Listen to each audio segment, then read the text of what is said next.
So this session is going to be moving into thinking a little bit about the power of the Paralympics and the power of sport to change the world a little bit. And I'm really delighted to be joined by an esteemed panel, some of whom have travelled further than others, to join us today. And we also have a panelist online, which is working. So I will start by allowing the panel to introduce themselves. Sure. Thank you, Vicky. My name is Jenny Wong, and I work at Loughborough University, leading and project managing this wonderful project. Thank you. Oh, good.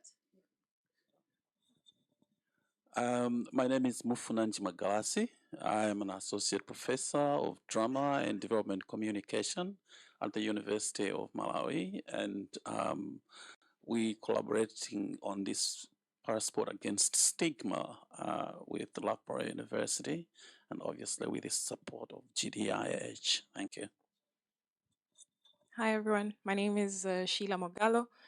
I am Sport Development and Sport for Development Project Consultant. I emphasize on the Sport for Development, and I guess we'll get a little bit into why. But currently consulting in between the International Paralympic Committee and Loughborough University for the Parasport Against Stigma project. So thank you. Thank you so much. And we have Samuel Nkhoma online who will introduce himself shortly. So it's my job to introduce the session, which I'm going to do very briefly by reminding us all that we are here on the site of the London 2012 Paralympic Games. That's why I'm here, and that's why many other people are here. And it's lovely to welcome you all back to the place which hosted what was then called the greatest Paralympics ever held, and what we continue to believe is the most accessible Olympic Games ever held.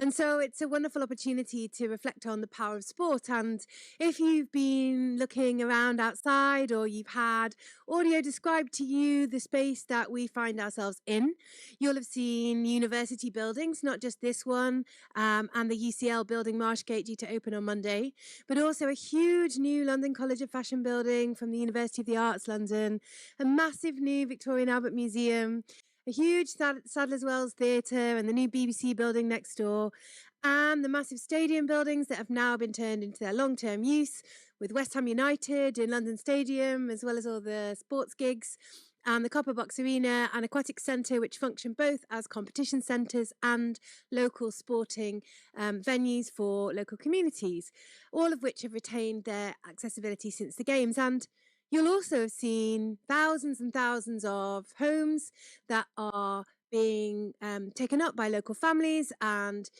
new Londoners who are joining the experience of living and working in this part of East London. It's been a huge story for us and a great big journey to come along since 2012, and we've learned a few lessons along the way, but none more poignant than the one I learned on the eve of the Paralympic Games itself. I and many other of my colleagues were walking from the stadium. We'd worked on the Olympics. We were really excited. And I looked up and I saw a billboard, and it just said, "Thanks for the warm-up." And I thought, yeah, that kind of approach to delivering the Olympic and Paralympic Games is what's kind of set London apart a little bit. And other cities have continued to drive forward with that kind of approach since. We had more athletes from more countries than ever before, more television coverage, and Paralympians were heroes, maybe some of them for the first time. And that kind of ethos, the change in spirit and notion, is something that has been really important to us ever since. And at GDI, we made an attempt to map some of that in research terms. And if you want to, you can look at the paper. But we essentially found that there were 12 steps to enabling that kind of approach, from setting a mission to having common targets, common approaches, measuring success, all of which meant putting people at the heart of the process, be they local communities, disabled people or Paralympians. And I guess that's what we've wanted to seed when we suggested a continued collaboration around the Paralympic Games with Loughborough and the International Paralympic Committee. And we're really grateful that Loughborough took the lead in this programme. And I'm going to stop talking now and let you hear a little bit more from the people themselves. Well, thank you, Vicky. I think at the outset of the project, when I was actually working at the IPC with Sheila, we were both wearing different hats at that point. We thought, what is this project going to be about? We thought, why does this global project on assistive technology want to engage with parasport? And how are we going to do this? So it was a bit of a mystery at the beginning, but now if I look back on it 4 years on and having the opportunity to be in this space with people that are so passionate about assistive technology, I think I can finally see how we fit into this big puzzle. So before we get into it and before I introduce our panelists, I'm just going to rewind a little bit. So I studied sports science. When I finished school, I didn't know what I wanted to do. I didn't want to be a physio. I didn't want to be a teacher. And I found something that Sheila mentioned, sport for development. And it was about 2010. What is that? What is sport for development? So sport for development is basically looking at ways we can harness sport to change social outcomes or make social change. So sometimes this could be merely making a sport gender equal. This may be actually structuring sport in a way that you could teach learning outcomes. There were quite a lot of programs that were about eradicating HIV and AIDS and teaching messages through sport in Sub Saharan Africa. And that's kind of where this term came from, sport for development instead of sport development. So anyway, this hooked me in, and I spent some time down in Trinidad and Tobago, where I organized my first inclusive community event. And I worked with disabled people to have a very small event in a local community. And this is where I learned, wow, this is such a platform for engaging people with disabilities, all types of different disabilities, but a platform where everybody could come together and have a really positive experience. And I also learned that it was an amazing platform for advocating for accessibility issues, transportation, all these things that people with disabilities were facing on an everyday. So this was, oh, wow, a positive way to do this. So long story short, I helped to register at the Paralympic Committee in Trinidad, then trotted off to try to get a job with the IPC because I wanted to work in this space. So when the space came, thanks to Vicky, yeah, we thought, okay, we'll grab the bull by the horns and figure out how to do this. So Parasport Against Stigma started just before COVID in 2019, 2020, and we were working in 3 countries in Sub-Saharan Africa. The one we're going to talk about today is Malawi. And what we wanted to do was figure out how sport could be used to make social change. So before I get into that, I'm just going to ask you, who watched the London 2012 Paralympic Games on TV? Lots of people. And Tokyo 2020. Did anybody see Channel 4's coverage? Yes. What did we see? We saw representation of commentators with a disability. We saw athletes portrayed as heroes, and we saw backstories that were positive and empowering.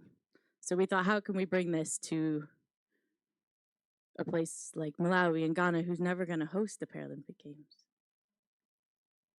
So FCDO was very kind to fund the first ever broadcast of the Paralympic Games to Sub-Saharan Africa. And that is something that really opened the door for the rest of our project to evolve. So I'm not going to go into any more details. I've given you a little bit of a backstory of how we got here. We're going to touch today on 3 different examples of how parasport can be that vehicle for social change. And the first one, fingers crossed, we're going to go to Samuel, who is online joining us from Malawi. Samuel wears a number of different hats. He is an esteemed lawyer in Malawi. He is a para-athlete, and he's also an I'm Possible educator for the IPC's I'm Possible program.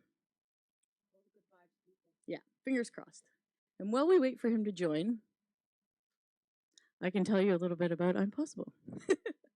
So I'm Possible is the IPC's global education program, and it is used in schools to engage with learners with and without disabilities through values, Paralympic values, but also through trying and engaging with parasport activities. Within Impossible is that of an IPE. So basically what I do is I go around schools, I train teachers on how they can teach inclusively, but also on the promotion of parasports. I also seek to promote diversity, not only within the schools, but also within the community. Thus far, we've made very good progress. When we began, there was very little knowledge on what exactly it was that we were trying to achieve. However, with the passage of time, a lot of people have jumped on board. They've seen what we're doing. A lot of teachers are very excited. They're keen to implement the I Am Possible curriculum and initiative in their various schools, to the point that we have been invited by institutions, schools that were not earmarked for the training. And we've gone in there, we've trained them on teaching inclusively. We've also had an opportunity to showcase some of the events that we would like them to do. I would like to share one experience. We went to a specialized center just outside one of the main cities out in Malawi. And we decided that we were going to have a quiz as well as a sporting event. So we brought in teachers, the community, various learners, those with disabilities and those without. And this really was an amazing event because what happened was a lot of people were not expecting that learners with disabilities would have that kind of performance. In the quiz competition, we had one boy, especially that I remember. His name was Colin. Now, Colin is a wonderful boy. He's not able to use his feet, or nor is he able to use his hands. His mother has to carry him on her back and bring him to school. Now, in this quiz competition, because he cannot use his hands, I had to go and sit beside him, and I would write down, especially in the maths competition, I had to write down some of the questions for him. Amazingly, what would happen is before I would write down the figures, he already had the answers. So what this did, really, it allowed people to see that as much as they might have people with disabilities amongst them and think of them as maybe not being able to do things, this time around, they were able to see that there were no limits. People with disabilities can do things as well as any other person could do. So with this in mind, what happened thereafter is in the community that I live in, people saw some of these activities broadcasted on television. They saw some of the news items. I was at the market and I met a woman. I had never met this woman before. She saw me and she wanted to speak with me because she had a little one at home who had a disability. And she wanted me to come down to her home and talk to this child. So yeah, we are making a great deal of progress, not only in the schools, but in the communities. Just a month ago, we had a zone that we had gone to and trained teachers there. And they held an event, an inclusive event, of course, with learners with disabilities as well as those without. But they also brought in people from the community who are a little older, so therefore they were not in school, to participate in this event. So, yeah, we're making great strides with the I Am Possible initiative. And just to add a little note to that, we have been invited to go in to train teachers. Now, this, as far as I know, was not part of the of the agenda of the Malawi Paralympic Committee.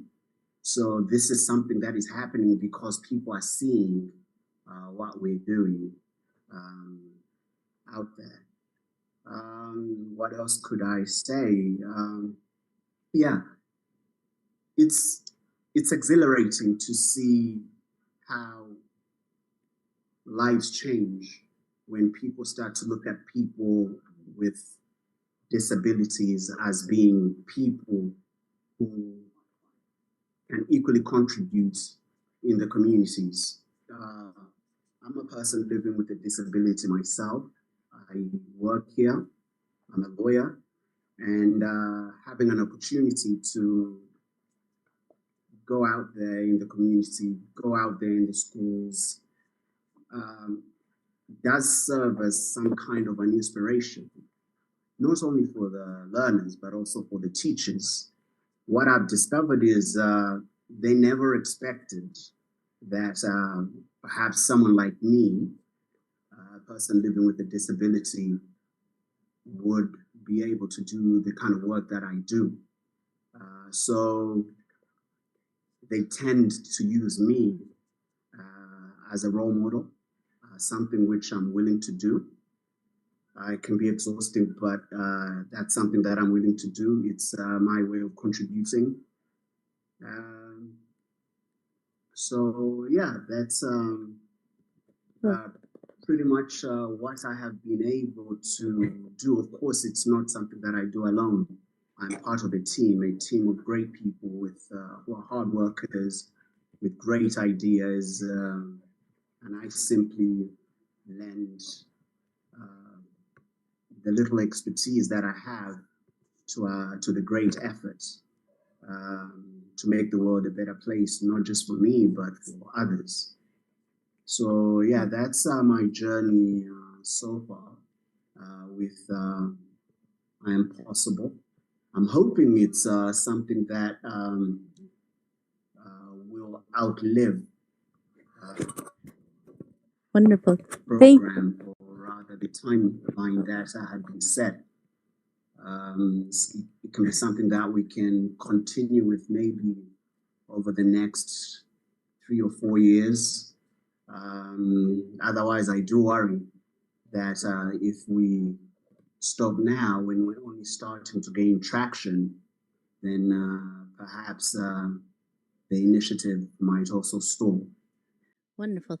Thank you so much, Samuel. That's all I had to share with you. Thank you so much. Afternoon. It's very hard because I don't think you can see us, but we can see you. So thank you so much for joining our panel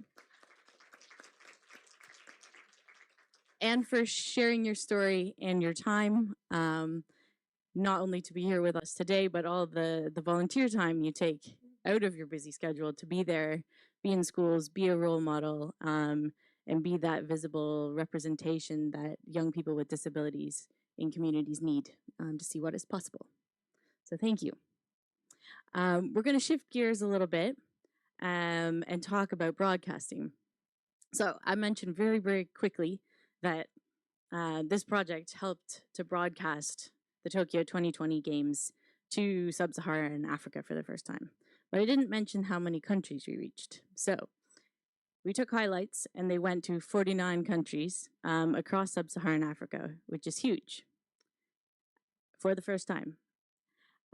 So this was a big step, but we also know too that having something on TV without the ground softening and without the awareness raising maybe won't have the biggest impact.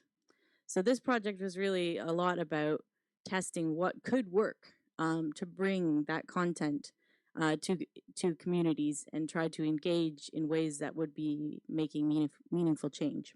So I'm not going to dive into this. I'm going to hand over to Professor Magalasi to tell you a little bit more about what we did around Tokyo 2020 in Malawi and what impact it's having. All right. Thank you, Jenny.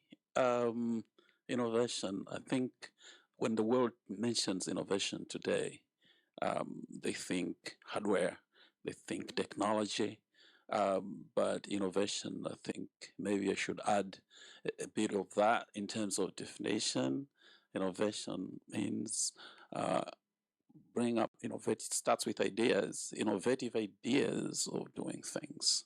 The Tokyo 2020, with the intention of being broadcast to Sub Saharan Africa in 49 countries, was initially meant to be broadcast on TV, on television. But because many people in Malawi do not have access to television, I think from studies about 12% own television sets. So we have about 88% arguably that don't have. And because of that, we transposed the video highlights that were sent to us by TVMS into Chichewa. That's the national language. And then sports commentator Wenceslas Chirwa and Andrew Nter, and this is a presenter with visual impairment. They did the voiceovers in Chichewa, in the national language. So using mobile cinema, my area is development communication. So using mobile cinema, we took the highlights to communities in Malawi as a way of going beyond the 12% that could have accessed these highlights happening in Tokyo at the time. And additionally, we also did theater for development to engage communities on issues of disability, parasports, and stigma. Theater for development is not entertainment theater. Theater for development is where you create a provocative performance with communities in order to challenge the community to discuss the issues that are being raised. And this is created from research that is done within the community. So using that, we challenge the communities to look at issues of disability, parasports, and stigma. So Jenny, that is what we did. Thank you. So we learned a lot. It wasn't in no means easy. This was COVID time. So we were, are we going to be able to do this? Are we going to be able to gather people together? But in the end, yeah, we had a massive learning opportunity. And it gave us a lot of new things to think about, new things to innovate around, new things to discuss. So it has kind of opened the door to thinking in a new way. But we know that none of this is really possible if we don't have athletes, right? So I'll give you a little background. Malawi actually didn't compete in London. So there were no athletes from Malawi competing here on the Olympic Park. Their whole journey as a National Paralympic Committee started in 2013. And they were very fortunate to find a passionate, very selfless leader who is guiding the development process, and they grabbed every opportunity they can, including this project, to see how they could use that to not only develop athletes, but really change the narrative in Malawi. So I'm going to hand over to Sheila.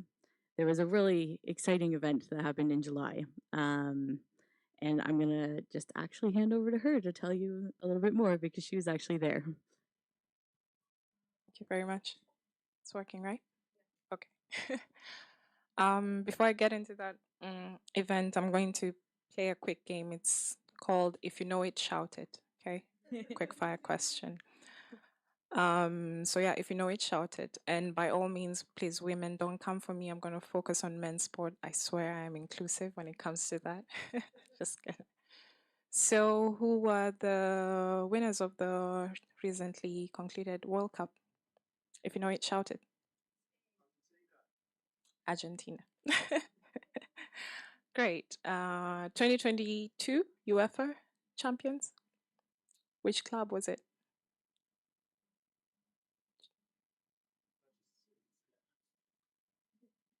Okay, great. I'm glad I don't know, so I cannot tell you. Africa Cup of Nations finalists. Anyone? It was Senegal.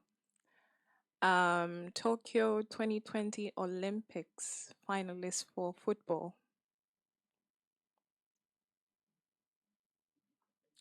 Great. We'll get back to that. I'll get back to that in a minute in the process of this. I'm going to make a bold statement before I jump into the event that happened and say that, in my opinion, society is disabled.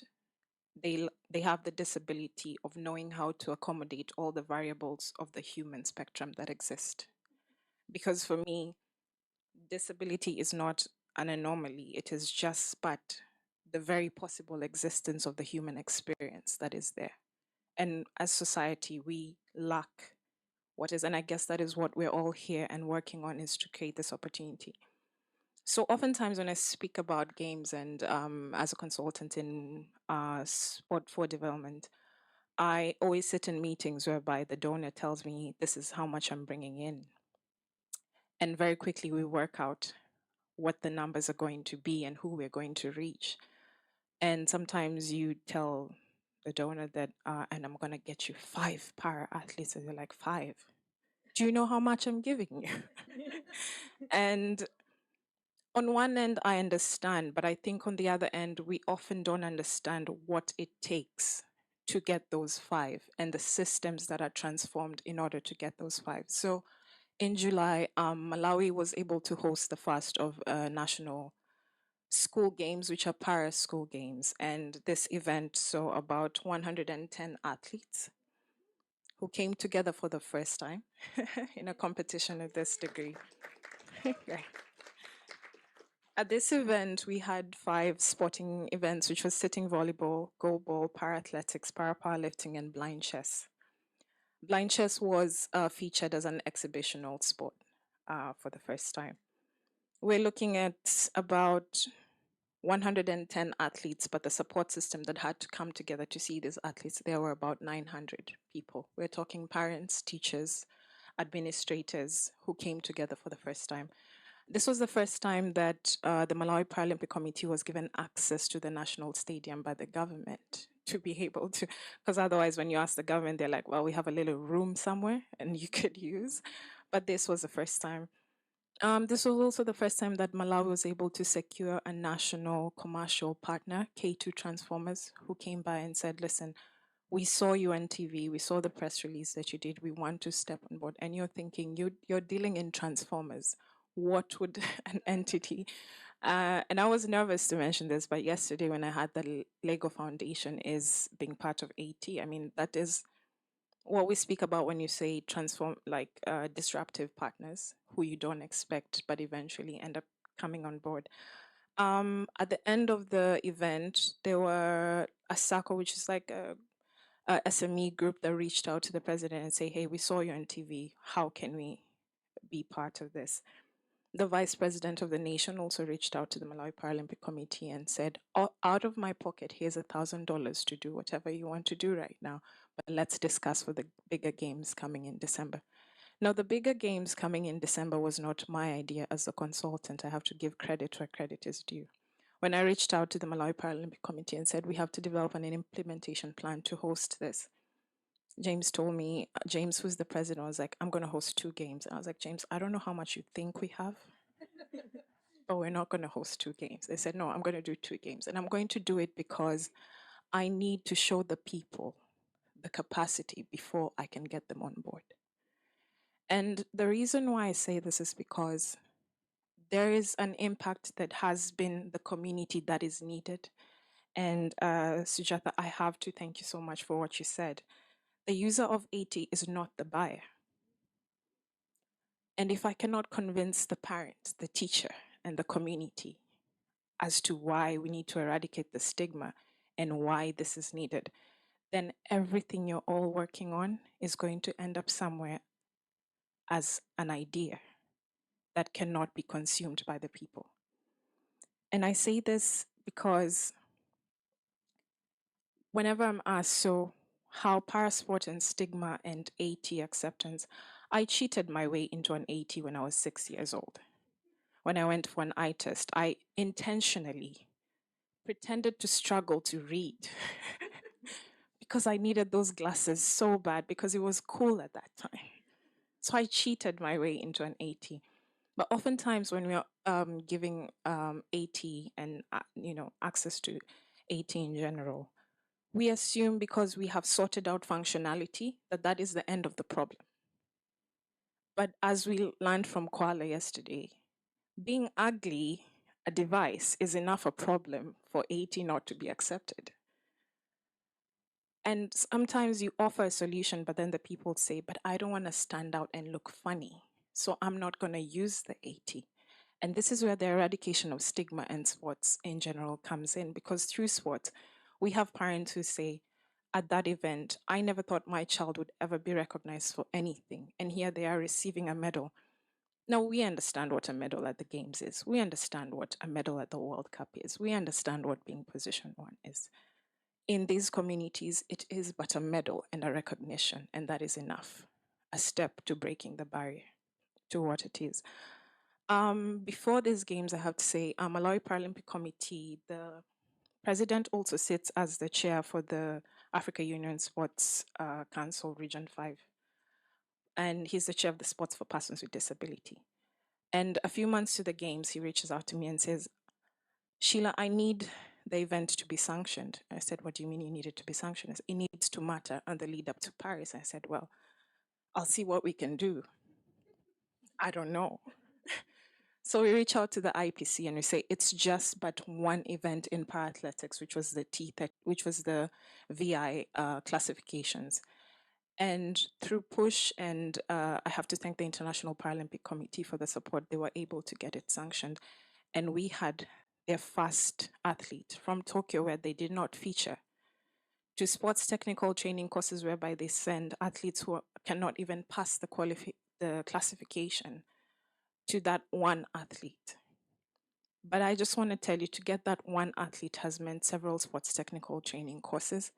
It has meant the I Am Possible program that has trained teachers in adaptive physical education. Just so you know, halfway through the program, we had 2 educators trained in Malawi, and Malawi Paralympic Committee reached out and said, we cannot cater for the number of people who are asking for this, so we had to train an additional 2 to cater for schools who are saying, fine, we know we're not earmarked in the funding, we're ready to support our own teachers with our own funds, just bring us the educators. And he told me I cannot turn down the government that supported me to get here in the first place. So I said, yes, yes. So I'm coming to you with an additional 30, 40 schools, and I'm telling you, find me an educator. And of course, I went to Jenny and IPC and I said, find me an educator. And they trained 2 more. But this ecosystem of teachers who are trained in adaptive physical education turned out to be the coaches that are being used for talent identification on ground. And we're now looking at an entity that was running on 10 volunteers, having 300 plus volunteers who are teachers and have been trained in physical education right now. This number has meant that we're able to train national technical officials in parasporting events. It has meant that we're able to train coaches in parasporting events, and it has created an ecosystem that we did not perhaps anticipate. Now I'll get back to the World Cup and Tokyo and all those things. The Paralympic Games is perhaps one of the biggest multi-sporting events for persons with disability globally that comes around. And it is a motivation, and we are sitting in what has been the impact of the London Games. To get there is a process. And in football, for example, I see that people remember who was the UEFA champion, who was the World Cup champion, but it's a struggle to remember who won the Tokyo football in the Summer Games, not because it's not a significant game, but because we have given significance to the process of the final thing. And we need to learn to give significance to parasporting events that are not necessarily the epitome of it. By acknowledging the impact that these small events have, it doesn't have to be the Paralympics. It could just be Malawi National Parasport event that had 110 athletes. or what 110 athletes means to the impact of the system and stigma and representation of persons with disability is far beyond that one medal at the Paralympic Games. Thank you.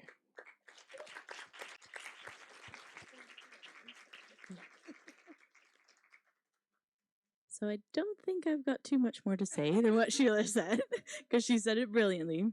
But all I will say is that we need more Malawis. And to have more Malawis, we need to be able to capture this story. And we need some more, I want to say data. Where's our data person? We need more evidence that people and investors and organizations, that type of data. So this is where I guess we can work together to figure out how we capture those things and do more and grow more and work with you to use this platform to reach more people and make our world a much more fair and inclusive society. So thank you. Thank you so much to the team. It's a wonderful story to hear. And of course, I've seen it on paper, but hearing it from your own voices, including Samuel, brings it all to life just one more time. You're right, the Paralympic Games is the third biggest event in the world of any type after the Olympics and the World Cup, right? So, it's important, though, to remember that these smaller tributary events are what makes the Paralympics great, as well as themselves being the way that we change systems and change minds and change people's experiences of the world and bring joy. So yeah, we're talking now about what's next, looking towards Paris and hopefully LA and beyond. It's also worth noting, I think, that the work the IPC have been doing and GDI has been involved, along with many of the rest of you, in the We the 15 campaign has also been quite impactful, reaching 4.5 billion people over the Tokyo 2020 Games, which was innovatively held in 2021. And, next year we have a lot to look forward to in screening those events and wrapping community programs around them for Paris. And, I really hope that when we get to 2024, there'll be more of these stories, and also that I can no longer say that London 2012 was the most successful Paralympic Games ever. But actually, I have to say that Paris 2024 was, meaning not just the event itself, but all the contributing factors that we have been able to demonstrate. So I'm really glad, Jenny, that you decided your career path was sport for development. And I'm really glad that we were able to support this programme and continue to talk about what's next. Thank you. We have 5 minutes before lunch, so if there's a question for the panel, I could take a question. Yeah. Shall I do the...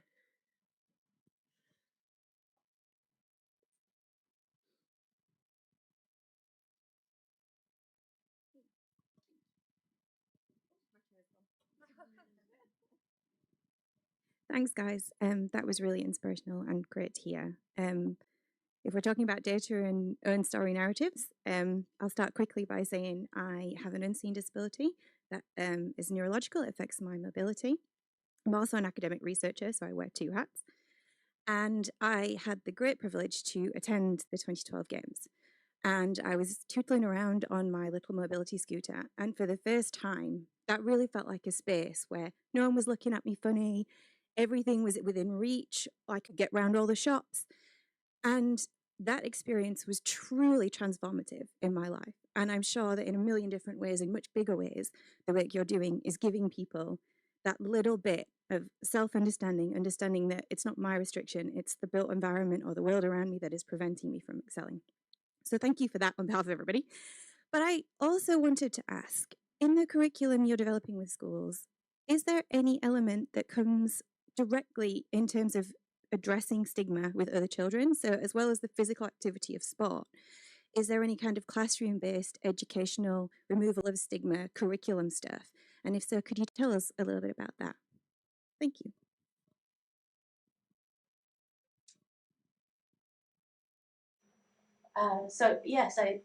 Impossible has two streams. One is classroom-based lessons, and then the other one is this one.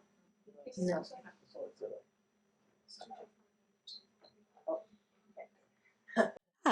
We'll go again. So Impossible has two streams of lessons. There are lessons that are classroom-based, that are based on the Paralympic values and teaching about Paralympic history. And I would say it is using those values and examples of para-athletes and the evolution of the movement to showcase how you can break down stigma. And I guess the other really interesting part is the lessons on the sports field are about inclusion. So it's not about being the best para athlete. It's not about trying.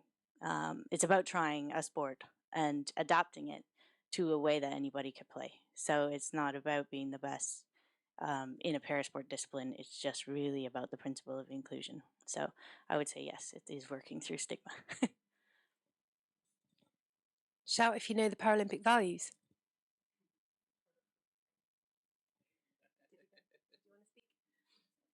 You must know them, right? I work on that. But just to answer the question that you raised is that when we started the program, it was about we were going into special schools. Then we quickly realized we're preaching to the choir here, right? So then we decided that we're going to incorporate teachers from mainstream and special schools because they need to be aware. Because in Malawi, for example, depending on a certain spectrum of disability, you can go into mainstream schools. And so we realized there was a challenge of, we think persons with disability are in the special schools, but they're not only there. Another thing is we were incorporating physical education teachers, and then COVID happened. And physical education was one of the things that were cut off. But we realized on a theoretical basis of understanding this, it is very possible for a chemistry teacher to take 10 minutes of an icebreaker to speak about the values and do you know and that type of stuff. So the strategy has changed over time as to how we're approaching it because of the learnings that are coming along. And now for learners, it meant that we were reaching learners who with and without disability more by targeting not only the special schools, but schools in general and teachers. So it is as little as students with disability used to watch the bags while the others play, to them understanding that we can have person X as the goalkeeper. It's not a Paralympic sport, it's just regular stuff, but then incorporating them and finding a way to incorporate them. And so those are out of the lesson plans, and we have been able to achieve that sort of breakthrough. Yeah, great.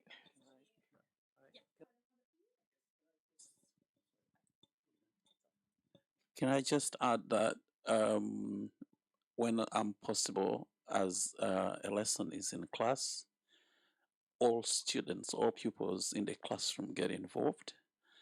When we go to the playground to do the games, all of them get involved. Global, for example, there are blindfolds. Everybody gets blindfolded. It feels it's a game for people with visual impairment. Everybody gets blindfolded, and then we play the game. And through that, we're really pushing the theme of inclusion. Thank you. It's a little known fact that before I did this, I ran an inclusive sport program on the Olympic Park, and we took a throwdown surface around and got people to play sport together. So I've seen with my own eyes the impact it can have, especially for people who don't feel like these big stadiums are for them, right? So I really resonate with everything you said, and I'm so grateful to you all for running the program and for coming along today to tell us about it. Paralympic values, equality, determination, integrity or inspiration, and courage. And with that, it's time for lunch. So don't be late back, because we have the amazing Pascal Bederfield, hope I said the surname correctly this time, straight after lunch to tell us about the Global Partnership on Assistive Technology, which is super exciting for us. And he's come all the way to join us. So back in time for 2 o'clock. But before that, go and enjoy your sandwiches up on the 3rd floor as always. And thank you all. Para team. Well done. Great job.